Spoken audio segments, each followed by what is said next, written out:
Shalom, puji Tuhan. Kita akan masuk ke dalam ibadah pada hari Minggu. Mari kita sebelumnya satukan hati, kita tundukkan kepala. Terima kasih Tuhan untuk berkat firman-Mu pada hari ini. Kami boleh bersama-sama duduk diam seperti Maria di hadapan-Mu, mendengar apa yang menjadi isi hati-Mu. Tuhan berkati setiap telinga, Tuhan berkati buka setiap hati kami untuk menjadi lahan yang subur ditabur oleh benih firman-Mu. Supaya firman itu boleh menjadi bagian dari kehidupan kami Tuhan. Urapi setiap daripada kami. Di dalam nama Tuhan Yesus Kristus kami mengucap syukur, kami berdoa. Haleluya. Amin. Puji Tuhan, kita akan membahas satu topik yang sangat bagus sekali untuk kita bisa mengerti, yaitu bahwa kita semua ini diselamatkan oleh karena iman kita. Kita akan membuka pada Roma 10 mulai ayat 9 dan 10 ya. Jadi firman Tuhan mengatakan, sebab jika kamu mengaku dengan mulutmu bahwa Yesus adalah Tuhan dan percaya dalam hatimu bahwa Allah telah membangkitkan Dia dari antara orang mati, maka kamu akan diselamatkan. Karena dengan hati orang percaya dan dibenarkan, dan dengan mulut orang mengaku dan diselamatkan. Ini sangat menarik saudaraku, karena memang ini adalah inti daripada perjanjian baru, di mana karya keselamatan itu telah dilakukan melalui pengorbanan Tuhan Yesus di atas kayu salib dan melalui kebangkitannya, dan dilanjut oleh kenaikan Tuhan di sorga yang akan kita rayakan minggu depan ini, juga oleh hari Pantekosta, yaitu meterai Roh Kudus yang dimeteraikan oleh setiap daripada kita yang beriman, percaya, untuk menyertai kita, menolong kita, menuntun kita, Immanuel, selama-lamanya. Jadi konteks daripada Roma 10 ayat 9 ini dikatakan kita mengaku dengan mulut. Dari mulut ini mengucap bahwa Yesus adalah Tuhan. Tuhan Kyrios ya, Kyrios itu penguasa. Penguasa yang menciptakan sorga dan bumi. Jadi Tuhan ya, Tuhan ya, penguasa. Dan percaya dalam hatimu bahwa Allah telah membangkitkan Dia dari antara orang mati. Jadi kebangkitan Tuhan Yesus ini sangat penting untuk kita, bukan hanya mengerti, tapi kita percaya. Oleh karena kita mengerti dan percaya, sehingga kita ini bisa menggunakan mulut kita untuk mengaku bahwa Dia adalah Tuhan. Oleh karena itu kita semua beroleh keselamatan. Jadi iman kita yang percaya dan mengaku bahwa Yesus adalah Tuhan dan telah dibangkitkan oleh Allah, itu membuat kita diselamatkan. Nah, ini sesuatu yang kita harus mengerti ya. Jadi bahwa percaya itu adalah dasar daripada iman yang kita miliki. Nah, iman sendiri, setelah kita percaya, iman itu bukan sekedar cuman percaya, saudaraku. Sebab orang yang cuman percaya terus tidak ngapa-ngapain, istilahnya tidak melakukan apa-apa. Orang yang sekedar cuman ya tahu gitu ya, terus kehidupan sehari-harinya tidak sesuai dengan apa yang dia percaya, itu bukan iman. Karena iman itu didasari oleh percaya terlebih dahulu, hatinya percaya, lalu dia bertindak, dan tindakannya itu dilanjutkan dengan sebuah komitmen. Penting ya. Jadi percaya dulu, percaya akan satu fakta kebenaran ya, pengertian. Dalam hal ini apa? Kita percaya bahwa Yesus adalah Tuhan, kita percaya bahwa Yesus telah mati dan dibangkitkan pada hari yang ketiga oleh Allah, dan itu kita lakukan di dalam tindakan. Tindakannya apa? Dengan mulut kita mengaku. Setelah kita percaya dengan hati, kita mengeluarkannya dengan mulut kita mengaku bahwa Yesus adalah Tuhan. Dan setelah kita mengaku, kita harus membuat sebuah komitmen. Ya, jadi iman ini bukan sekedar percaya saja, saudara. Karena apa? Karena kalau kita sekedar percaya, maka banyak di antara kita yang mungkin menganggap kekristenan itu hanya sebagai sebuah kepercayaan. Sebuah kepercayaan yang ibaratnya memakai pemikiran kita.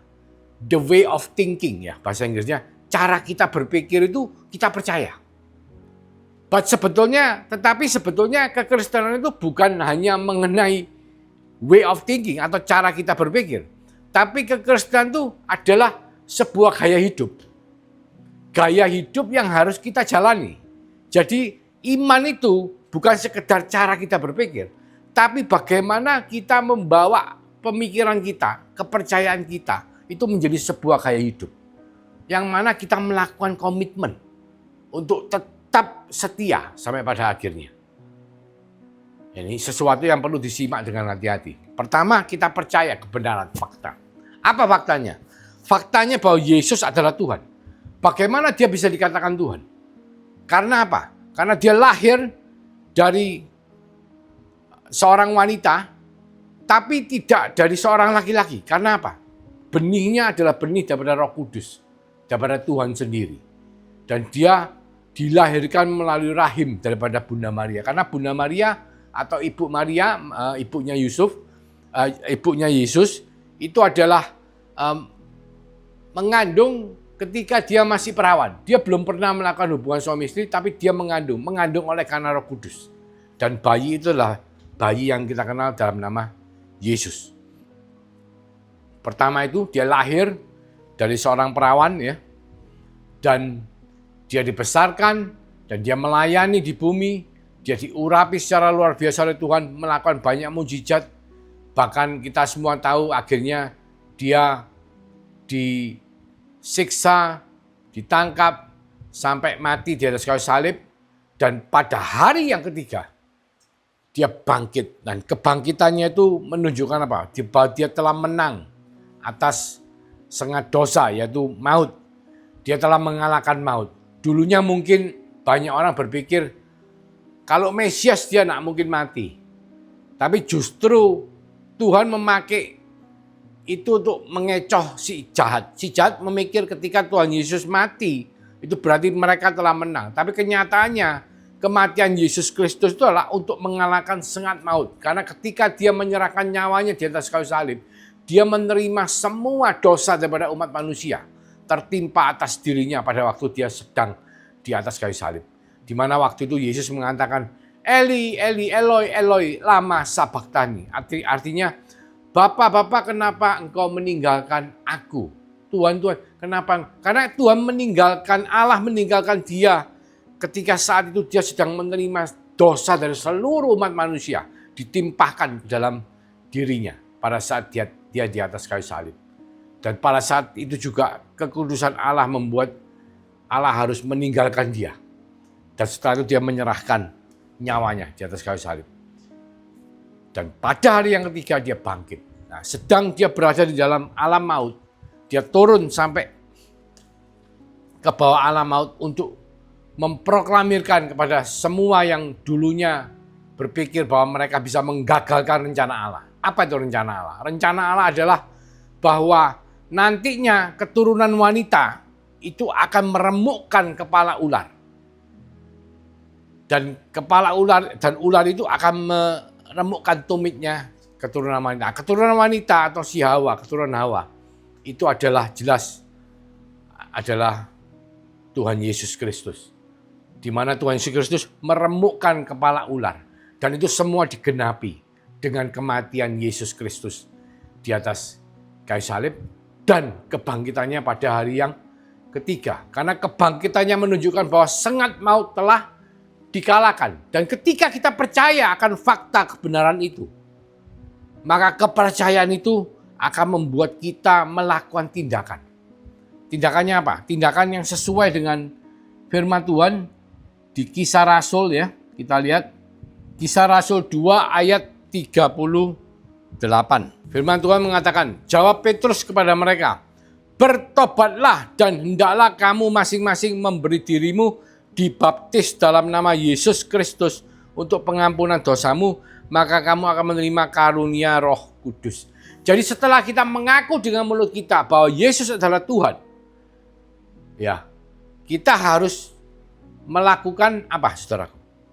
Tindakan lebih lanjut lagi, yaitu dengan memberikan diri kita untuk dibaptis. Ya, sama ilustrasinya itu seperti ini, saudara. Sama ketika seorang laki-laki dan perempuan, mereka itu sedang berpacaran, memadu kasih. Ketika mereka saling percaya satu sama lain.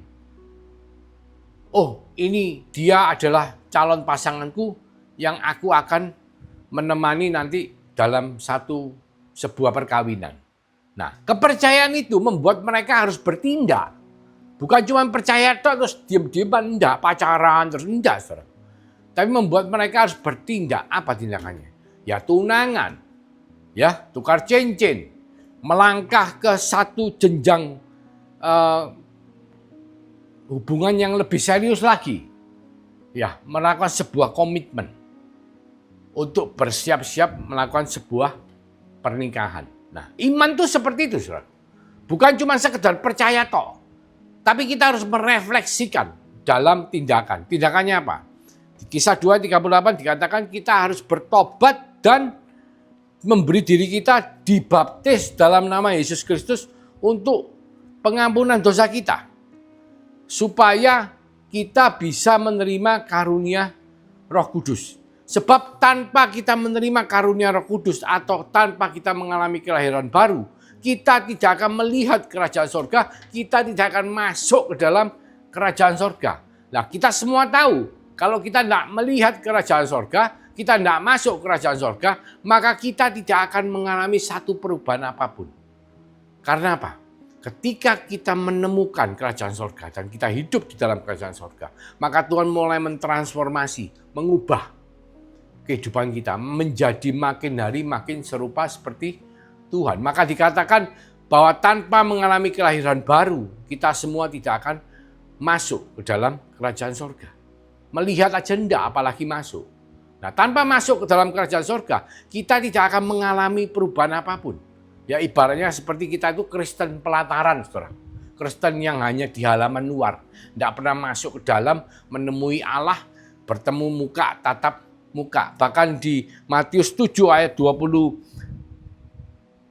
dikatakan seperti ini, saudara. Bukan setiap orang yang berseru kepadaku, Tuhan, Tuhan, akan masuk ke dalam kerajaan sorga, melainkan dia yang melakukan kehendak Bapakku yang di sorga.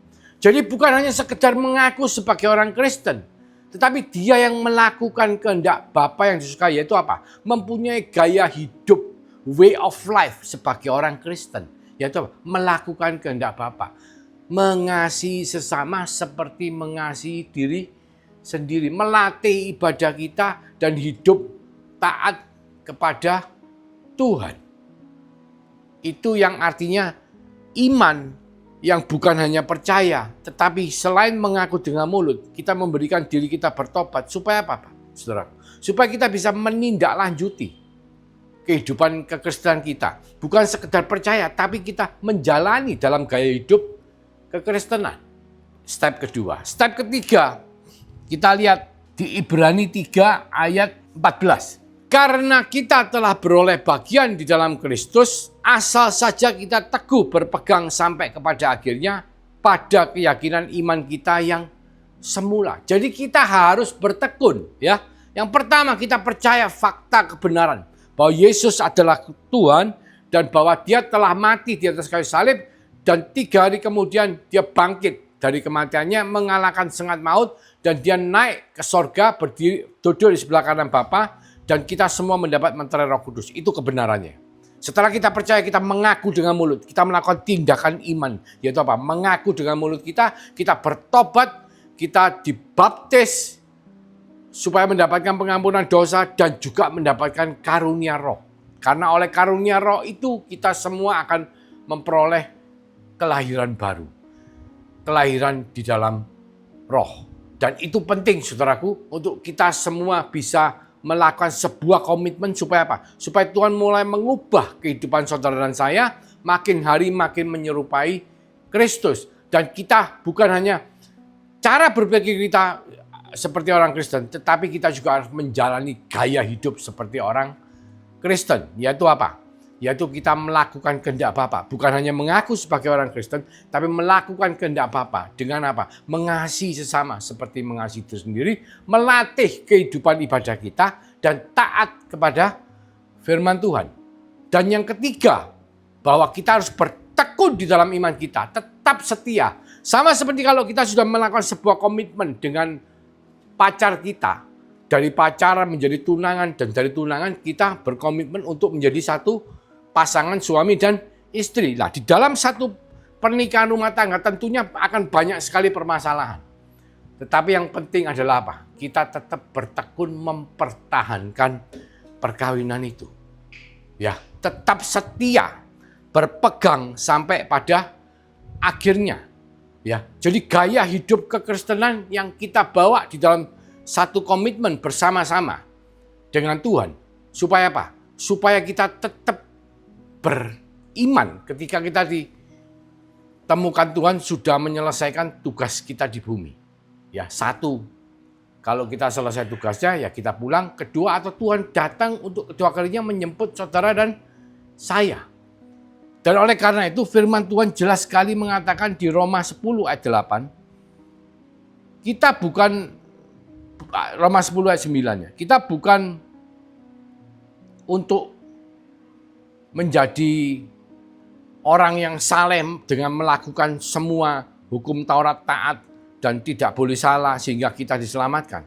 Jadi keselamatan bukan karena perbuatan kita, tetapi kita diselamatkan ketika kita mengaku dengan mulut kita bahwa Yesus adalah Tuhan dan percaya dalam hati kita bahwa Allah telah membangkitkan Dia dari antara orang mati, maka kita akan diselamatkan. Jadi iman kita itu yang menyelamatkan. Tapi iman yang seperti apa? Karena kalau kita kembali pada zaman ketika Rasul Paulus menulis kitab Roma, Rasul Paulus pada waktu itu sedang di dalam tahanan, saudaraku, di Roma. Dan dia menulis itu karena apa? Karena pada waktu itu orang-orang Kristen itu mendapatkan aniaya yang begitu besar. Yang pertama, mereka dikejar-kejar oleh ahli Taurat kaum Farisi. Kenapa dikejar-kejar? Karena banyak dari ahli Taurat kaum Farisi itu mengatakan bahwa orang Kristen itu adalah bidat, sesat ya.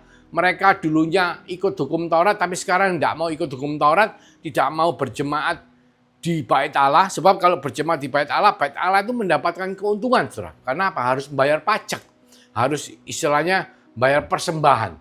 Tapi ketika pengajaran Tuhan Yesus Kristus begitu luar biasanya diterima oleh kalangan kaum Yahudi pada waktu itu, banyak dari mereka itu dikejar-kejar, dibunuh. Seperti ceritanya kita tahu mengenai Stefanus yang dikejar-kejar, dirajam sampai mati. Bahkan Paulus pun atau Saulus sebelum bertobat itu melihat sendiri kematian Stefanus di hadapannya. Dan dia juga ikut mengejar-ngejar orang Kristen untuk dibunuh. Bukan cuma itu, saudaraku. Bahkan tentara Romawi pun mereka juga mengejar-ngejar orang Kristen. Ketika ada orang ditangkap, dituduh orang Kristen, mereka akan ditanya, apakah kamu orang Kristen? Kalau mereka mengaku mereka orang Kristen, maka mereka semua sekeluarga, mulai dari papa, mama, mungkin kakek, nenek, sampai anak-anak, bayi pun ditangkap semua, dibawa ke sebuah stadion, di mana mereka dilepaskan di tengah stadion, dan setelah orangnya lengkap, semua menonton dari stadion, itu dilepaskan singa-singa yang mungkin sudah berapa hari tidak dikasih makan, untuk memangsa mereka hidup-hidup. Itu kalau mereka mengaku menjadi orang Kristen. Oleh karena itu Rasul Paulus ngomong, kalau kamu ngaku dengan mulut pada waktu itu, kamu orang Kristen, Yesus Kristus itu Tuhan, maka iman itu yang bisa menyelamatkan. Jadi iman yang betul-betul berani berkorban untuk seluruh hidupnya. Ya, bukan cuma sekedar hari ini kalau kita beriman terus kita mengucap saja terus tanpa ada dampak atau konsekuensinya, bukan seperti itu. Tapi iman yang betul-betul berdampak, saudara. Di mana kita bukan hanya mengatakan percaya dalam hati, tapi kita mengatakan dengan mulut, dengan resiko kita kehilangan nyawa, dengan konsekuen bahwa kita harus melakukan tindakan iman, yaitu apa? Bertobat, memberi diri kita dibaptis, menunjukkan kepada orang bahwa kita itu loh anak Tuhan. Bahkan bukan cuma itu, kita harus membawa gaya hidup kita sebagai gaya hidup orang Kristen. Karena kekristenan bukan hanya cara kita berpikir, tapi gaya hidup kita harus menjadi seperti orang Kristen, itu apa? Saling mengasihi. sesama. Mengasihi sesama kita seperti mengasihi diri sendiri. Beribadah kepada Allah, taat firman Tuhan. Setelah itu kita buat komitmen kepada Tuhan. Seperti komitmen dalam sebuah rumah tangga, kita akan tetap bertekun dan setia sampai pada akhirnya. Itulah iman yang bisa menyelamatkan saudara dan saya. Mari kita berdoa. Terima kasih Tuhan memberikan satu pencerahan kepada setiap daripada kita, supaya kita mengerti bukan hanya dengan hati percaya dan mulut mengaku saja, tetapi dengan iman yang membuat kita bisa melanjutkan dengan sebuah komitmen, sebuah tindakan dan ketekunan di dalam iman dan kepercayaan kita kepada Yesus Kristus sebagai Tuhan dan Juru Selamat, sehingga membawa kita selamat sampai pada akhirnya. Kiranya berkat daripada Allah Bapa melalui kasih karunia daripada Tuhan Yesus Kristus akan selalu menyertai setiap daripada kita mulai dari hari ini sampai Tuhan Yesus datang, bahkan sampai selama-lamanya. Di dalam nama Yesus kami mengucap syukur. Haleluya. Amin. Tuhan Yesus memberkati.